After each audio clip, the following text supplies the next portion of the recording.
आरक्षणासाठी जरांगे पाटील यांनी पुन्हा उपोषणाला सुरुवात केली आणि यावेळी जरांगेंनी सरकारशी चर्चा करायला हवी, त्यातून नक्कीच काहीतरी मार्ग निघेल असं आवाहन उदय सामंत यांनी जरांगेंना केलंय।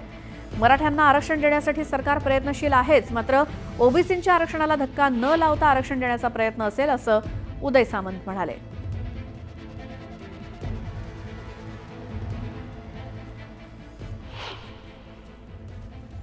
जे जे काही मराठा समाजाला द्यावं लागेल ओबीसीचं न हिरावून घेता, कारण शेवटी ओबीसी समाजाला जे आरक्षण दिलेलं आहे किंवा जो न्याय दिलेला आहे त्यांच्यावर देखील अन्याय होणार नाही, ही देखील शासनाची जबाबदारी आहे। पण मराठा समाजाला आरक्षण देण्याची भूमिका मागच्या सरकारनं शिंदे साहेबांच्या नेतृत्वाखाली घेतली, ते आरक्षण अजून टिकलेलं आहे। आणि म्हणून आपल्या माध्यमातून मनोजजींना मला विनंती करायची की संवाद करण्याचा देखील निर्णय कधीतरी झाला पाहिजे।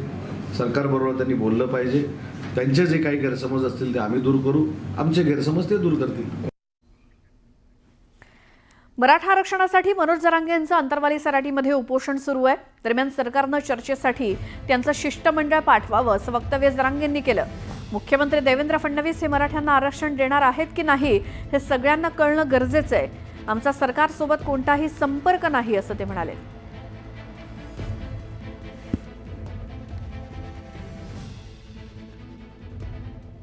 तर अंतरवाली सराटीतनंच एक मोठी बातमी येते। 2 आंदोलकांची तब्येत ढासळली आहे। जालना रुग्णालयाचे डॉक्टर्स उपचारासाठी रवाना करण्यात आलेत।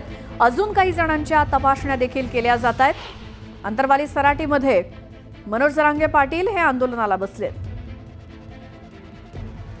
जिल्हा रुग्णालय आहे तिथे नेण्यात आलेलं आहे। त्यांना तिथे बेडवर बस ठेवण्यात येईल असं सगळ्या पेशंटला, आणि सगळ्या पेशंटची काळजी घेतल्या जाईल असे आम्ही हे करू। आणि जेवढे आमचे आता आम्ही कालपर्यंत काय केलं होतं, अंबड आणि घनसावंगी या तालुक्यातले जेवढे वैद्यकीय अधिकारी असतील, दुसरे डॉक्टर्स आमचे जे समुदाय आरोग्य अधिकारी करतात त्यांच्या हे लावलेल्या होत्या। पण आम्ही पूर्ण जिल्ह्यातले हे करतात। काय होतं, एकाच वेळेस आम्हाला पूर्ण पीएससी बंद नाही करता येत।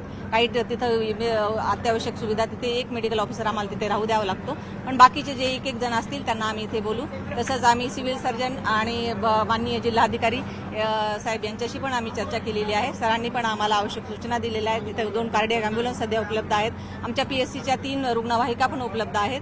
तर जेवढं हे आहेत आवश्यक तेवढ्या उपाययोजना आणि तेवढं मेडिसिन सगळं आम्ही इथे उपलब्ध करून ठेवलेलं आहे। आणि कोणालाही त्रास झाला तर लगेचच त्यांच्यावर उपचार केला जाईल। आणि सगळ्यांनी पण आम्ही सहकार्य करावं आणि प्रशासनाला त्याच्यामध्ये जिल्हाधिकारी यांच्याशी फोनवर बोलणं झालेलं नेमकं काय, जिल्हाधिकारी तुमच्याशी बोलले आणि त्यांनी काय याबाबत सांगितलं? माझं बोलणं हे जे आपले उपोषणकर्ते आहेत, मी त्यांना संख्या सांगितली की 93 उपोषणकर्ते आहेत सर। आणि याच्यामध्ये काही जणांना, एका जणांना आमच्या सलाईन लावण्यात आलेलं आहे। 2 जण पेशंट आमचे रेफर करण्यात, उपोषणकर्त्यांना रेफर करण्यात आलेलं आहे। आणि बाकीच्यांना पण जास्त डॉक्टर्स, जास्त यांची मदतीची थोडीशी गरज इथं आम्हाला भासणार आहे। तर त्या अनुषंगाने कारवाई करण्यात येईल। सरांनी सांगितलेलं आहे की तहसीलदार अंबड यांना इमिजिएट मी इथं पाठवतो आणि बाकी कशी तिथं आपल्याला अधिक माहिती आपण घेऊयात। आमचे प्रतिनिधी सिद्धार्थ गोदाम आपल्या सोबत आहेत। सिद्धार्थ, जरांगेंसोबत किती जण बसलेत आंदोलनाला? किती जणांची तब्येत आत्ता खालावली? जास्त मागितलं नाही। कालपर्यंत आमच्याकडे नक्की हे नव्हती, एक्झॅक्टली आकडा फायनल नव्हता।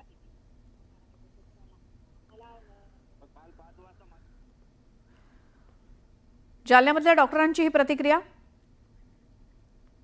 उशिरापर्यंत हे झालं, त्यानंतर सिव्हिल सर्जन काल इथे आलेले होते। आम्ही त्याच्यानंतर जिल्हाधिकारी साहेब यांची पण भेट घेतलेली आहे। सरांनी पण सांगितलेलं आहे की प्रत्येक 10 उपोषणकर्त्यामागे आपले एक वैद्यकीय अधिकारी राहतील, याप्रमाणे तुम्ही नियोजन करा। तिथे सगळे बेड, आम्ही बेड पण मागितलेले आहेत वडीगोद्री आपल्या पीएससी मधून। आणि जिथं बेड, आयव्ही स्टँड याचं, आणि कोणाला जर हे असेल तर इमिजिएट आपण कार्डियक अँब्युलन्स त्याच्यामधून रेफर करणार। टेम्पररी रुग्णालय इथं उभं करणार असं सांगण्यात आलं होतं, ते कधी उभं करणार? कारण लोक वाढले इथं, तर तुम्ही किती जणांना घेऊन जाणार? मी ते ही जी मागणी आहे ती कळवते माननीय जिल्हाधिकारी साहेबांना। आणखी कळवलेली नाही की एवढे लोक बसलेले आहेत ते कळवलेलं मग आहे। इथं एक हॉस्पिटल उघडायला पाहिजे ना, एवढे लोक कसे कॅरी करणार तुम्ही? ही गोष्ट मी त्यांना कळवते। आमच्याकडून जेवढा आहे अत्यावश्यक सुविधा तेवढा आम्ही करणार आहोत। परंतु बऱ्याच जे आहेत उपोषणकर्ते ते नकार देत आहेत आणि त्यांनी कृपया करून उपचार घ्यावा ही काय म्हणतात त्याला विनंती आमची राहील। आणि तसं सहकार्य आपल्या सगळ्यांकडून पण अपेक्षित राहील। बघितलं आपण या ठिकाणी वैद्यकीय अधिकारी यांनी आपल्याला माहिती दिली आहे। मी दुसरीकडचं चित्र